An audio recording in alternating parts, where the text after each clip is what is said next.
Hello students, good morning. आज का हमारा टॉपिक है गमक। गमक किसे कहते हैं और उसके प्रकार। संगीत रत्नाकर ग्रंथ है, पंडित सारंग देव द्वारा लिखित एक संगीत रत्नाकर ग्रंथ है। उसमें गमक की व्याख्या इस प्रकार से दी है। गमक ऐसे स्वर कंपन को कहते हैं जो श्रोता के चित्त को सुख प्रदान करता है। गमक क्या है? संस्कृत धातु गम से बना है, जिसका अर्थ है चलना। गमक में स्वर को एक विशेष प्रकार से हिलाया जाता है। सितार में भी किस प्रकार से गमक ली जाती है? सितार में गमक लेते समय झटके से किसी एक स्वर से दूसरे स्वर पर जाते हैं। बाएं हाथ की उंगली को सितार के किसी पर्दे पर रखकर उस स्वर को बजाते हुए अगले या पिछले पर्दे पर जाना ही गमक कहलाता है। गायन के स्वरों को गंभीरता से कंपन करके गाने की क्रिया को गमक कहते हैं। यह एक विशेष प्रकार का स्वर लगाव है। गमक का प्रयोग बहुत तैयारी के बाद ही किया जाना चाहिए। गमक के प्रयोग से विभिन्न रसों की अनुभूति होती है। गमक ही संगीत में रोचकता भरकर श्रोतागण को आत्म विभोर कर देती है। गमक का प्रयोग भारतीय संगीत को पाश्चात्य संगीत से अलग करने वाली एक रेखा है। गमक के प्राचीन ग्रंथों में केवल 15 प्रकार ही बताए गए हैं, जो निम्न प्रकार से हैं: कंपित, आंदोलित, आहत, प्लावित, उल्लासित, वलित, अंपित, त्रिभिन्न, स्फुरित, त्रिप, मुद्रित, लीन, कुरूला, नामित और मिश्रित। परंतु इनका प्रयोग बहुत अभ्यास के बाद ही संभव है। गमक का प्रचार नौम तोम के अलाप तथा ध्रुपद गायन में होता है।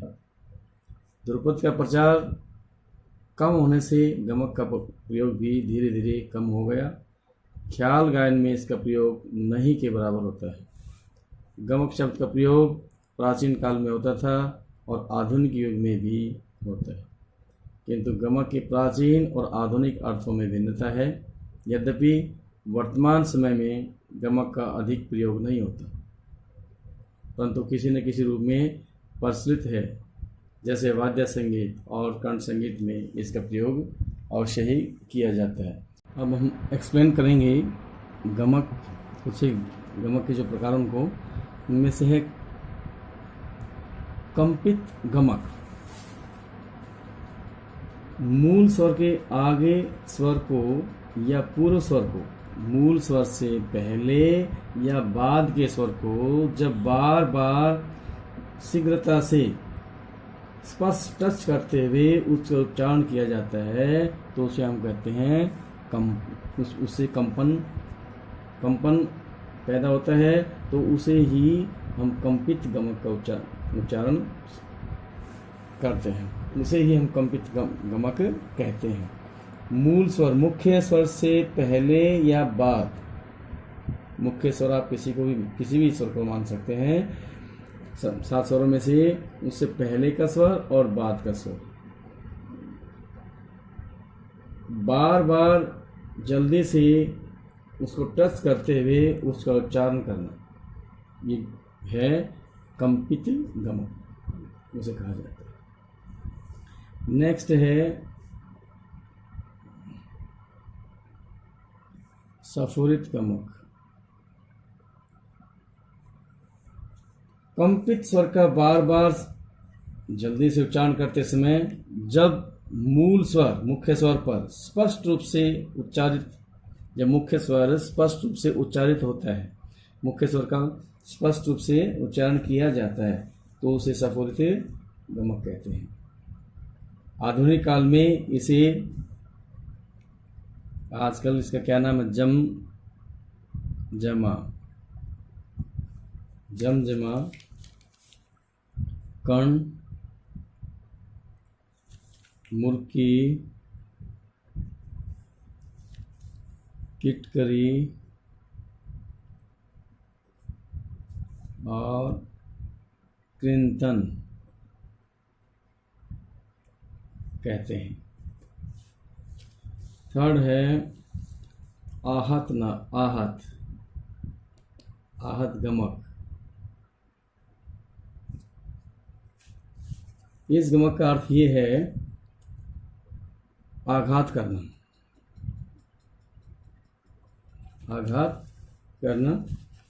आधुनिक काल में इसे कर्ण के रूप में जाना जाता है। इसका जो आधुनिक कर्ण का ही कर्ण, आधुनिक काल में इसे कर्ण के रूप में जाना जाता है।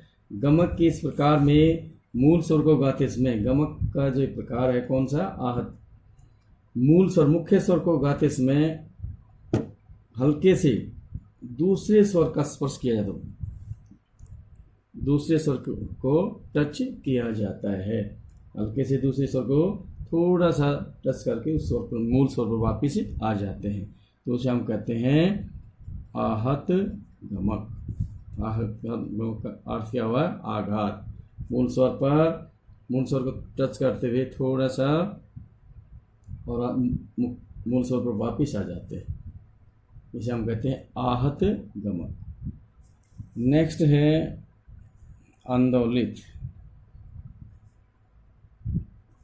आंदोलित गमक। इसका अर्थ है झुलाना। स्वर को झुला देने का अर्थ यह है कि उसके पूर्व और बाद, उसके मूल स्वर के पहले और बाद के स्वर को, मूल स्वर के पहले और बाद के स्वर को स्पर्श करते हुए जब उच्चारित किया जाता है, मूल स्वर मुख्य स्वर से पहले और बाद के स्वर को उच्चारित करते हुए नेक्स्ट स्वर तक जाया जाता है। जैसे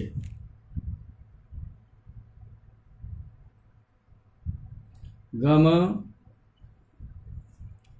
ध,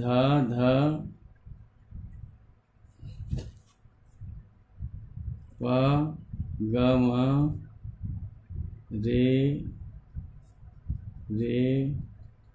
सा। जैसे आपके सिलेबस में राग भैरव था, राग भैरव की ये पकड़ है, धा और रे स्वर को राग भैरव में बार बार आंदोलित किया जाता है।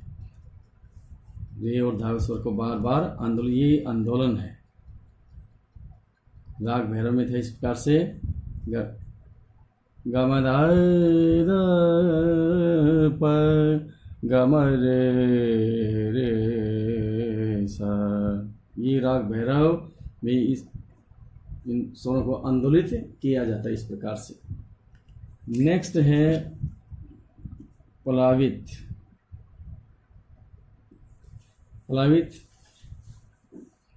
इसका आधुनिक काल में जो नाम है मीड, यह आधुनिक मीड का प्राचीन नाम है। जो आजकल जैसे मीड कहते हैं उसे प्राचीन काल में प्लावित के नाम से जाना जाता था। दो मूल स्वरों को जब अत्यंत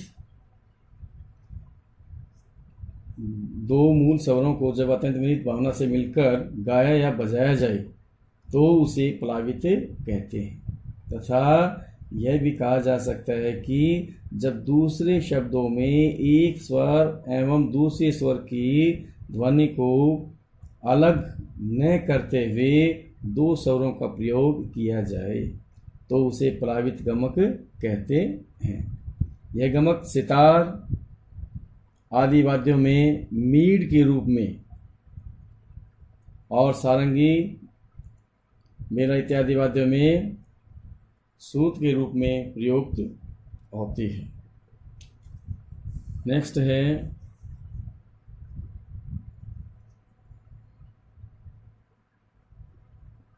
उल्लासित गमक। इसमें विरह के भाव व्यक्त होते हैं। इस प्रकार के गमक में स्वरों को ऊपर से नीचे या नीचे से ऊपर क्रमबद्ध रूप में हिलाते हैं। जैसे यहाँ हम लिखेंगे, जैसे ये लिखा हमने, रे रे। और नेक्स्ट लिखेंगे हम सा नी सा, ये लिखे इस प्रकार से, और ने ने।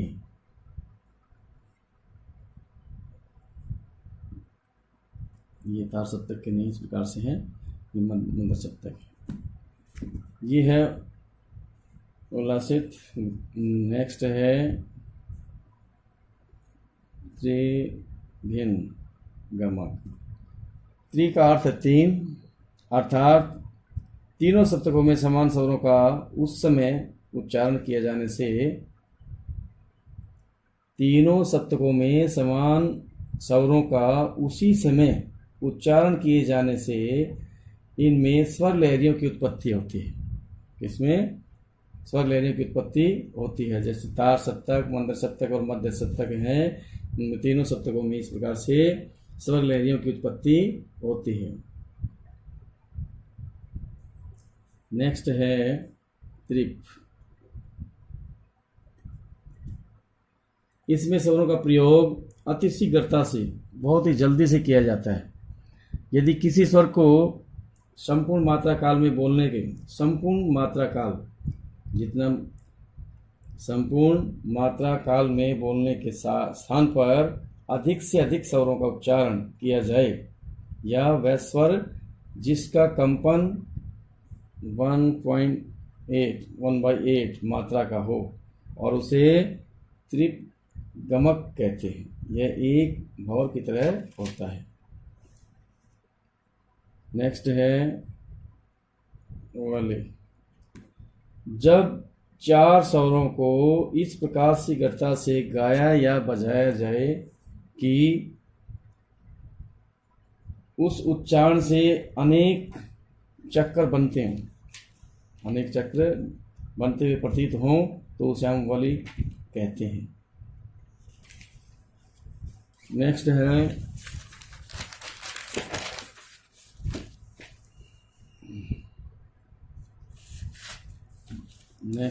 इधर ले लेते हैं हुमपित गमक। 10 नंबर हुमपित गमक। कुछ संगीत विद्वान इसे हुमपित भी कहते हैं। इसमें छाती में खूब हवा भरकर जोर से स्वर को गाया जाता है। इसमें बहुत शक्ति का प्रयोग होता है। इस गमक का प्रयोग ध्रुपद गायकी में अधिक किया जाता है। जो गमक है इसका ध्रुपद गायकी में अधिक प्रयोग किया जाता है। और नेक्स्ट है लीन। जब एक स्वर का कंपन 1/2 मात्रा की गति से होकर पास के स्वरों में विलीन हो जाता है, मिक्स हो जाता है, तो उसे लीन गमक कहते हैं। नेक्स्ट लिखेंगे मुद्रित। जब स्वरों का कंपन मुंह बंद करके किया जाए, तो वह मुद्रित गमक कहलाता है। हमिंग, जिसको हम कहते हैं कि हमिंग,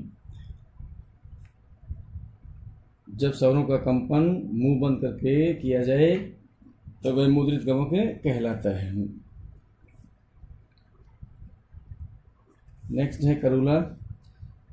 यह अति सूक्ष्म प्रकार का गमक है जो वली गमक के समान है, लेकिन पंडित सारंग जी के अनुसार गले को संकुचित करके स्वरों को गाना ही करूला गमक कहलाता है। गले को संकुचित करके गाना ही करूला गमक कहलाता है। नेक्स्ट नमित गमक। इसका अर्थ ये है नमस्कार करना। नमस्कार करना। जब स्वरों का कंपन नम्रता या कोमलता से किया जाए तो उसे नमित गमक कहते हैं। लास्ट है मिश्रित गमक। जब एक से अधिक गमक प्रतिक्रियाओं का मिश्रण हो तो उसे हम मिश्रित गमक कहते हैं। इस प्रकार गमक राग के सौंदर्य व स्वर को कायम रखने में अत्यंत सहायक है। वास्तव में श्रुतियों के प्रयोग से ही गमक बनता है और सौंदर्य की अनुभूति होती है।